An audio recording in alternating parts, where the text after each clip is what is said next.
ஹalleluya! நம் கர்த்தராகிய இயேசு கிறிஸ்துவின் நாமத்திலே உங்களுக்கு வாழ்த்துக்கள். Good morning.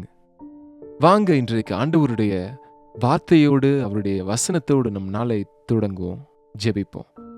பரிசுத்தரே, உமக்கு நன்றி ஆண்டவரே.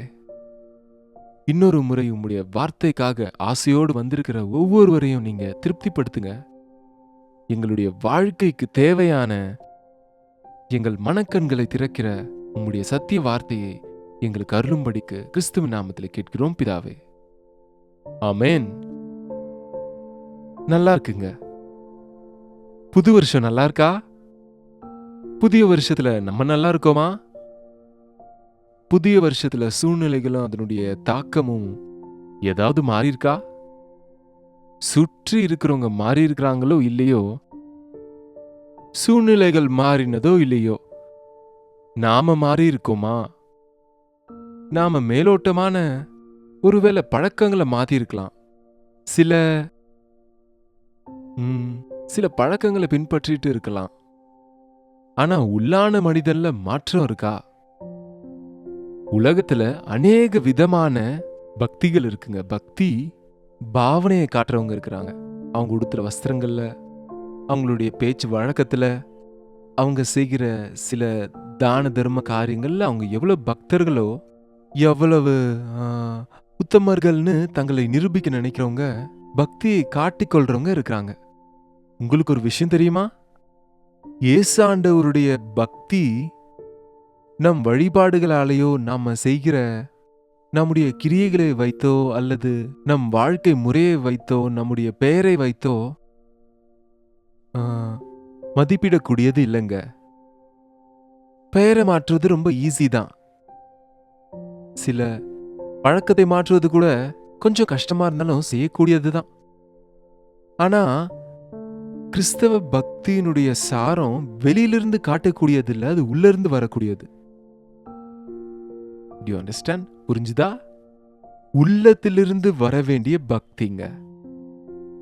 மனுஷன் முகத்தை பார்ப்பான், ஆனால் கர்த்தரோ இருதயத்தை பார்க்கிறார். அவருக்கு இன்னொரு பெயர் இருக்குங்க, இருதயத்தின் உள்ளிந்திரியங்களை ஆராய்கிறவர். நம்முடைய வார்த்தைகளை வைத்தோ, நம்முடைய நடக்கையை வைத்தோ நம்மளை நியாயம் தீர்ப்பாங்க மனுஷங்க. ஆனா கர்த்தர் நம்முடைய ஆலோசனையை பார்ப்பார். நாம் உள்ளே எப்படி இருக்கிறோமோ அதை வைத்து நமக்கு தகுந்த பலனை கொடுப்பார். இன்றைக்கு உங்க இருதயத்துல அந்த மாற்றம் வந்திருக்கா? உள்ள மாறி இருக்கா? அது ரொம்ப முக்கியங்க. எந்த மனுஷனும் தன் இருதயத்தை தானே மாற்ற முடியாது. இன்னொரு மனுஷன் இன்னொருவருடைய இருதயத்தை மாற்றவும் முடியாது. அது எப்படிங்க இதய மாற்று சிகிச்சை நடக்குதுன்னு நீங்க கேட்கலாம்னா, அது பிசிக்கல் ஹார்ட். என்னங்க, இதய மாற்று சிகிச்சை செய்யறாங்க. அதுக்கு எவ்வளவோ செலவு, எவ்வளவோ பிரயாசம், எவ்வளவோ மருத்துவர்கள் எவ்வளவோ முயற்சிகளை செய்து அதை செய்து முடிக்கிறாங்க. ஆனா நான் இருதயம் என்று சொல்லும்போது பிளட்டை பம்ப் பண்ற இருதயத்தை பத்தி நான் பேசலைங்க. நம்முடைய ஆலோசனைகள், நம் எண்ணங்கள், நம்முடைய தீர்மானங்கள், நாம் என்னவா இருக்கிறோமோ அதை உடைய அந்த மையம் நம்முடைய இருதயம். அது எந்த ரூபத்தில் இருக்குமோ, எப்படி இருக்குமோ சொல்ல முடியாது. ஆனா நமக்கு தெரியும் நமக்கு இதயம் இருக்குன்னு. கிறிஸ்தவ பக்தி இதயத்துக்கு சம்பந்தப்பட்டது, வழிபாட்டுக்கு சம்பந்தப்பட்டது அல்ல. பழக்கங்களை மாற்றிக்கொள்வது அல்ல. ஏதோ வெளிப்படையாக மேலோட்டமாக வெள்ளை துணி அணிவது மட்டுமல்ல. ஏதோ நம்முடைய பக்தியை காட்டிக்கொள்வது போல வேஷம் போட்டால், அல்லது நம்முடைய சரீர உறுப்புகளை நாம அப்படி தாழ்மையானவங்க போல தோலை இறக்கி ஏதோ வெளியே காட்டிக்கொள்ளுகிற பக்தி இல்லைங்க. இருதயம் மாறணும். அதனாலதான் ஆண்டவர் சொன்னார், குமாரனே, உன்னுடைய இருதயத்தை எனக்கு நீ கொடு. I will start doing a new creation. உன்னை ஒரு புதிய சிருஷ்டியாக மாற்றுவதற்கு உன் இருதயம் வேணும் எனக்கு. அங்கிருந்து சரி செய்யணும். உன்னை மேல பழக்கம் மாற்றணும்னா அது வேற விஷயம். நீ அதை செய், இதை செய், கட்டளைகள், நிபந்தனைகள் இருக்கு. இது செய்யக்கூடாது, அது செய்யக்கூடாது. பலகையில் எழுதப்பட்ட 10 கட்டளைகள் இருக்கு இல்லையா? அது போல விபச்சாரம் செய்யக்கூடாது, திருடக்கூடாது, பொய் சொல்லக்கூடாது, பொய் சாட்சி சொல்லக்கூடாது. இதெல்லாம் செய்யக்கூடாது செய்யக்கூடாது என்றால் எனக்கு தெரியுங்க செய்யக்கூடாதுன்னு. ஆனா என்னால செய்யாம இருக்க முடியலன்னு இன்றைக்கு அநேகர் சொல்றாங்க. அதனாலதான் ஏசாண்டவர் நமக்கு ஒரு பெரிய வாக்குத்தத்தத்தை கொடுத்திருக்கிறார். நம்மை புதிய சிருஷ்டியாக மாற்றுவேன்னு சொல்றாரு. அதற்காக தான் இந்த உலகத்துக்கு வந்து தம்முடைய ரத்தத்தை சிந்தி நம்முடைய பாவங்களுக்கு பரிகாரத்தை செய்தார். தம்முடைய ரத்தத்துல கழுவப்படுவதற்கு, பரிசுத்தமுள்ளவர்களா நாம் மாறுவதற்கு செய்ய வேண்டியதெல்லாம் செய்தார். சரி, இந்த புதிய வருஷத்துல போயிட்டு இருக்கோம், முன்னாடி போயிட்டு இருக்கோம், 5வது நாளுக்குள்ள வந்துட்டோம். நாம இந்த புதிய வருஷத்தில் பெற்றுக்கொண்ட மாற்றத்தையும் அபிஷேகத்தையும் தொடரணும்னா நமக்கு ஜெபம் தேவைங்க. ஜெபத்துல தொடர்ந்துட்டு இருக்கணும். தேவன் ஒரு நல்ல வாக்குத்தத்தத்தை இஸ்ரவேலுக்கு செய்கிறார் அன்றைக்கு. இதை நாமும் இன்றைக்கு சுதந்திரித்துக் கொள்ளலாம். எசேக்கியேலின் புஸ்தகம் 36வது அதிகாரம் 26வது வசனத்தை வாசிக்கிறேன், கேளுங்க. எசேக்கியேல் 36:26. புதிய இருதயத்தை உங்களுக்கு கொடுக்கிறேன், புதிய சுபாவத்தையும் உங்களுக்கு கொடுக்கிறேன். புதிய இருதயத்தை உங்களுக்கு கொடுக்கிறேன், புதிய சுபாவத்தை உங்களுக்குள்ளே உண்டாக்குகிறேன். நம்முடைய இருதயம் எப்படி இருக்கோ அப்படிதான் நம்ம சுபாவமும் இருக்குங்க. நம்ம இருதயத்துல தீர்மானிச்சிருக்கிறபடி இருதயத்துல எப்படி இருக்கிறோமோ அது நம்ம சுபாவத்துல நம்முடைய நடக்கையில காணப்படும். ஆண்டவர் சொல்றார், உனக்கு புதிய இருதயத்தை தருவேன், புதிய சுபாவத்தையும் தருவேன். இயேசுவே, இந்த பாழான இருதயத்தை எடுத்துட்டு எனக்கு புதிய இருதயத்தை தாங்கன்னு நீங்க இந்நேரமே கேட்டிருக்கணும், பெற்றிருக்கணும். அந்த அந்த இருதயத்தை காப்பாற்றி கொண்டு இருக்கணும். ஒரு வெண்மையான துணியை நம்ம வாங்கும்போது அதை மெயின்டைன் செய்யறது ரொம்ப முக்கியம் இல்லையாங்க? கருப்பு துணியா இருந்தா எங்க உட்கார்ந்தாலும் எந்த கரையானாலும் தெரியாது. வெள்ளை துணியில ஒரு சின்ன தூசு பட்டாலும் அது நன்றாக தெரியும். நாம் சுத்த இருதயங்களை, தேவன் கொடுத்த புதிய இருதயங்களை காப்பாற்றிக் கொள்வதற்கு தினமும் இப்படிப்பட்ட தியானங்கள், இந்த ஜபங்கள், உபவாச ஜபங்களும் ஆராதனைகளும் தேவனோடு நெருங்கிய உறவுள்ளவர்களா இருக்கணுங்க. தேவன் ஒரு வாக்குத்தத்தத்தை செய்றாரு, புதிய இருதயத்தை உங்களுக்கு தருவேன். நேத்து வசனத்தை கேட்டீங்களா? அனுதின தியானத்தை தொடர்ந்து கேட்டுட்டு இருக்கீங்களா? ஒட்டி ஒட்டி வச்சிருக்க பக்தி வேண்டாம். புதிய துணியை பழைய துணியில தைப்பது அல்ல. நம்மை ரிப்பேர் செய்து அனுப்புகிற தேவன் அல்ல அவர். நம்மை முழுமையாக புதிதாக்குகிறவர் அவர். பழசு கொஞ்சம் புதுசு கொஞ்சம் கலக்கும்போது மொத்தமா கெட்டு போய்விடுங்க. இன்றைக்கு ஆண்டவர் உங்களுக்கு சொல்கிறார், இனி உங்களில் பழசு எதுவும் இல்லாதபடிக்கு நான் உனக்கு புதிய இருதயத்தை கொடுக்கிறேன், புதிய சுபாவத்தை நான் உங்களுக்கு கொடுக்கிறேன். ஒரு சிறிய கதை இருக்குங்க. ஒரு வெளிநாட்டு துரை நம்முடைய தேசத்துக்கு வந்து நிறைய மிருகங்களை அவன் மேல அன்போட அவைகளை வாங்கிட்டு பன்னிக்குட்டியை கூட சேர்த்து வாங்கிட்டாராம். வேணா ஐயான்னு சொன்னாலும் கேட்காம அந்த பன்றியை நல்லா சுத்தமா குளிக்க வைத்து அது நீட்டா அதற்கு ஒரு அறை, அதுக்கு நல்ல ஒரு அழகான வெல்வெட் துணியை போத்தி அதன் மூக்குக்கு ஒரு வளையத்தை கூட மாட்டி ஒரு வெள்ளி சங்கிலியை போட்டு ஒரு நாள் அவர் வெளியே போகலான்னு சொல்லி நாய்க்கு பதிலா பன்றிக்குட்டியை கூட்டு போனாராம். அது வெளியே போன உடனே அதற்கு எவ்வளவு சுத்தப்படுத்தி எவ்வளவு ஜாக்கிரதையா வச்சிருந்த போதிலும் அங்க எங்கேயோ சாக்கடை குப்பை வாசனை வந்த உடனே அது ஓடி போய் அவரை விட்டுட்டு அந்த சேத்துல விழுந்துச்சான். பாவம், அவர் ரொம்ப வேதனைப்பட்டாரு. என்ன என்னுடைய பன்றிக்குட்டி, இதை இவ்வளவு நல்லா பாத்துக்கிட்டா இது அழுக்குக்கே போயிடுச்சேன்னு அதன் மேல இருக்கிற அன்பினால அதை பணம் கொடுத்து அவர் வாங்கி இருக்கிறதுனால அதை விட மனசில்லாம அதை வீட்டுக்கு கொண்டு வந்து சுத்தமா அதை திரும்ப குளிக்க வச்சு அதுக்கு எல்லாவற்றையும் செய்து ரொம்ப வேதனையோட, என்ன என்னுடைய பன்றிக்குட்டி என்னுடைய பேச்சை கேட்கவே மாட்டேங்குது என்று அன்றைக்கு அவருடைய ஃப்ரெண்ட் ஒரு வெட்டினரி டாக்டர் வந்து, என்ன சார் இப்படி துக்கமாக இருக்கிறீங்க, என்ன விஷயம்? பன்றிக்குட்டி என் பேச்சை கேட்கறது இல்ல, அது அந்த சேற்றுக்கே அந்த அழுக்கிற்கே மீண்டும் போயிடுது. சரி, நாளைக்கு பன்றிக்குட்டி மேல ஒரு முயற்சி செய்வோம், ஒரு ஆட்டுக்குட்டியும் அந்த பன்றிக்குட்டியும் கூட்டுவாங்கன்னு அந்த ஆட்டுக்குட்டியினுடைய இருதயத்தை அந்த பன்றிக்குட்டிக்கு மாற்றி சர்ஜரி செய்து அப்படி மாற்றி கொடுத்து விட்டாராம். இப்ப நீங்க வெளியே போலாம் சார், இந்த பன்றிக்குட்டி உங்க வார்த்தையை கேட்கும். அதை வேணும்னே சேற்றின் இடத்துல கொண்டு போனாலும் அது அதுல போகல. அதனுடைய தோல் மாறுச்சா, அதனுடைய முகம் மாறுச்சா, வால் மாறுச்சா, அதனுடைய நிறம் மாறுச்சானா அது அதே பன்றிக்குட்டி. வெளியரங்கமா அது அப்படியே இருக்கு, ஆனா அதனுடைய இருதயம் மாறிடுச்சு. ஆட்டுக்குட்டி சுத்தத்தையும் பரிசுத்தையும் நேசிக்கும், அசுத்தத்துல இருக்க முடியாததால.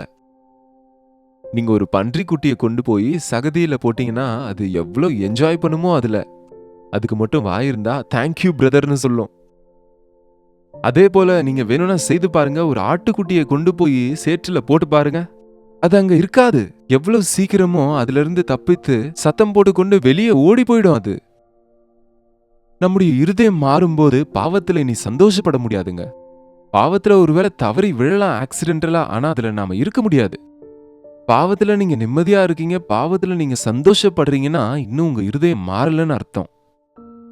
இருதயம் மாறின பின்பு புதிய இருதயத்தை ஆண்டவர் கொடுத்த பிறகு நீதியை நேசிப்போம், அநீதியை வெறுப்போம். நம்ம தாவீது போன்ற மனிதர் ஆண்டவரை நேசித்து ஆண்டவரிடத்துல புதிய இருதயத்தை பெற்றுக்கொண்ட தாவீது ஒரு முறை விழுந்தார். வேசி என்பவள் ஆழமான படுகுழி, அப்படிப்பட்ட குழியில விழுந்தார். அந்த குழியில அவர் விழுந்தபோது எப்படிப்பட்ட என்ன ஜபத்தை செய்தார் என்று ஒருமுறை பாருங்க. வேதத்தை திருப்புவோம். 51 சங்கீதம் 51 10வது வசனம். தேவனே, சுத்த இருதயத்தை என்னிலே சிருஷ்டியும், ஆண்டவரே நிலைவரமான ஆவியை என்னிலே நீர் புதுப்பியும். ஒவ்வொரு முறையும் தேவனுக்கு விரோதமாக நாம பாவம் செய்யும் போது நாம் மனம் திரும்பினா, உடைந்த இருதயத்தோடு நாம நம்முடைய பாவங்களை நாம் அறிக்கையிட்டால் பாவங்களை நமக்கு மன்னித்து எல்லா அநியாயத்தையும் நீக்கி நம்மை சுத்திகரிப்பதற்கு அவர் உண்மையும் நீதியும் உள்ளவராயிருக்கிறார்.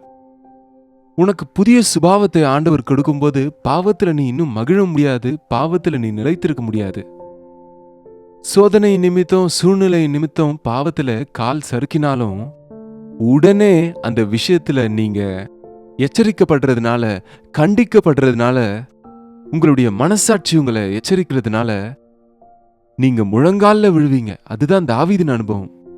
முழங்காலில விழுந்து, ஆண்டவரே மீண்டும் எனக்கு சுத்த இருதயத்தை தாரும், நிலைவரமான ஆவியை என் உள்ளத்திலே ஆண்டவரே நீர் புதுப்பியும், எனக்கு நிலையான மனசை கொடுங்க.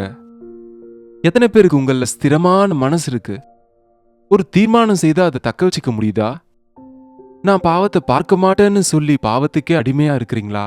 இந்த செல்போன்ல தேவையில்லாததை பார்க்க மாட்டேன்னு சொல்லிட்டு திரும்பவும் அந்த செல்போன் மேல உங்களுக்கு விடுதலை இல்லாம இருக்கா? உங்களுக்கு கோபம் வரும்போது கெட்ட வார்த்தைகளை பேசிட்டு திரும்பவும் பேசக்கூடாதுன்னு நினைச்சாலும் திரும்ப அதே மாதிரி பேசிட்டு இருக்கீங்களா? யோசிச்சு பாருங்க. பாவத்திலே தொடர்ந்து கொண்டே இருந்தா திரும்ப திரும்ப திரும்ப நாம செய்த தவறையே செய்துகிட்டே இருக்கோம்னா உன் சுபாவம் மாறவில்லை, உன் இருதயம் மாறவில்லை. நீங்க தேவன் கொடுக்கிற புதிய இருதயத்தை பெற்றுக்கொள்ளல. புதிய இருதயம் இருக்கும்போது பாவத்தினுடைய பேச்சுக்கே போக மாட்டோம். அந்த பன்றிக்குட்டி இது ஒரு கதை தான். ஆனா அந்த பன்னிக்குட்டி தன்னுடைய இருதயம் மாறின பின்பு திரும்பவும் அவர் வேணும்னே அந்த சேற்றினிடத்துல கொண்டு போனாலும் அது அந்த பக்கமே போகலையாம். அவரை சுற்றியே இருந்துட்டு இருந்துச்சான். இயேசுவின் பிள்ளைகளாகிய நாம இனி பாவத்தின் பேச்சுக்கே போக மாட்டோம். பாவத்தோடு உறவு நமக்கு இருக்காது. அவிசுவாசிகளோடு இணைக்கப்பட்டு இருக்க மாட்டோம். சோதனைக்கு தூரமாக இருப்போம். தீமையாக தோன்றுகிற விஷயத்த அதை பற்றி நாம எச்சரிக்கையா இருப்போம். இந்த 6 நாள்ல உங்க வாழ்க்கையில எதுனா மாற்றம் வந்துச்சா? உங்க ஃப்ரெண்ட்ஸ் மாறினாங்களா? உங்க வே ஆஃப் டாக்கிங் மாறுச்சா? உங்க வே ஆஃப் திங்கிங், நீங்க ஆலோசனை பண்ற விதம் மாறுச்சா? உங்க வார்த்தைகள்ல மாற்றம் காணப்படுதா? உங்க நடக்கையில மாற்றம் காணப்படுதா? புதிய இருதயத்தை பெற்றீங்களா இல்லையா? புதிய சுபாவம். என்னங்க, நமக்கு ஒரு சுபாவம் இருக்கு. மனித சுபாவம், பழைய ஆதாமின் சுபாவம், அழிந்து போன சுபாவம், பாவத்தை நேசிக்கிற சுபாவம், பாவத்திற்கு கவரப்படுகிற சுபாவம். ஏசாண்டவர் அந்த அருவருப்பான பழைய ஆதாமின் சுபாவத்திலிருந்து நம்மை விடுவித்து சுத்த இருதயத்தை தருவேன் என்று சொல்லுகிறார். புதிய சுபாவத்தை நமக்கு தருவார். கிறிஸ்துவனுடைய குணங்களை நாம உடையவர்களா இருக்கும்படிக்கு நீதியை நேசிக்கிறவங்களா, அநீதியை அருவருக்கிறவங்களாக. கவனிங்க, நீதியை நேசிப்பது மட்டும் இல்ல, அநியாயத்தை சகிக்க மாட்டோம். அதை செய்யாம இருக்கிறது மட்டும் இல்ல, அதை அருவருத்து விட்டு விடுகிறவர்களா இருப்போம். அப்படிப்பட்ட மாற்றத்தை நீங்க இன்னும் பெறலனா, இன்றைக்காவது நீங்கள் முழங்கால் படியிட்டு, ஆண்டவரே எனக்கு புதிய இருதயத்தை தாங்க, புதிய சுபாவத்தை தாங்கன்னு வைராக்கியத்தோடு ஜெபிங்க. பரிசுத்த ஆவியானவர் அவருடைய காரியத்தை உங்க வாழ்க்கையில செய்வார். ஜெபிப்போம். பரிசுத்தரே, அன்புள்ள தகப்பனே, இந்த செய்தியை யார் யார் கேட்டுட்டு இருக்காங்களோ அவங்க புதிய இருதயத்தை பெற்றாங்களா இல்லையான்னு முழங்கால் படியிட்டு உங்களுடைய சந்நிதியில அவர்களை பரிசீலித்துக் கொள்ளும்படிக்கு, புதிய இருதயம் வேண்டும் என்று நாங்கள் வெறும் பாட்டாக பாடாமல் அந்த அனுபவத்தை பெறும்படிக்கு, புதிய வாழ்க்கையோடு புதிய தன்மையை பெற்றுக்கொண்டு உம்முடைய சாட்சிகளாக இந்த பயங்கரமான உலகத்துல வாழ்வதற்கு பின் திரும்பி பார்க்காம இயேசுவை போல் இருப்பதற்கு எல்லா விஷயத்திலையும் உம்முடைய சாயலுக்கு நாங்க மாற்றப்படும்படிக்கு எங்களுக்கு உதவி செய்யுங்கப்பா. கிறிஸ்துவின் நாமத்தில் கேட்கிறோம் பிதாவே. பிதாவாகிய தேவனுடைய அன்பும் குமாரனாகிய இயேசு கிறிஸ்துவின் கிருபையும் பரிசுத்த ஆவியானவரின் அந்யோன்யமும் ஐக்கியமும் கூடியிருக்கிற நம் அனைவருக்கும் இப்பொழுதும் சதா காலமும் துணையாயிருப்பதாக. ஆமென். தேவனுக்கு ஸ்தோத்திரம். உங்களுடைய ஜெப விண்ணப்பங்களுக்காகவும் பாரங்களுக்காகவும் 8939801234 என்ற நம்பருக்கு ஒரு டெக்ஸ்ட் அல்லது வாய்ஸ் மெசேஜ் மூலம் எங்களுக்கு தெரியப்படுத்துங்க. நாங்கள் நிச்சயமா உங்களுக்காக ஜெபிக்கிறோம். கர்த்தர் நிச்சயம் உங்களுக்கு பதில் கொடுப்பார். நீங்களும் ஜெபிங்க. Doctor Jayapal YouTube page subscribe பண்ணிக்கோங்க, லைக் பண்ணிக்கோங்க. உங்க பெயரையும் ஊரையும் கமெண்ட் செக்ஷன்ல டைப் பண்றதை மறக்காதீங்க. கர்த்தருக்கு சித்தமானால் நாளைக்கு இதே நேரத்தில் அனுதின தியான நிகழ்ச்சியில மீண்டும் கர்த்தருடைய செய்தியோடு நான் உங்களை சந்திக்கிறேன். தவறாம பாருங்க. அதுவரைக்கும் கர்த்தருடைய மகா கிருபை நமக்கு துணையாயிருப்பதாக.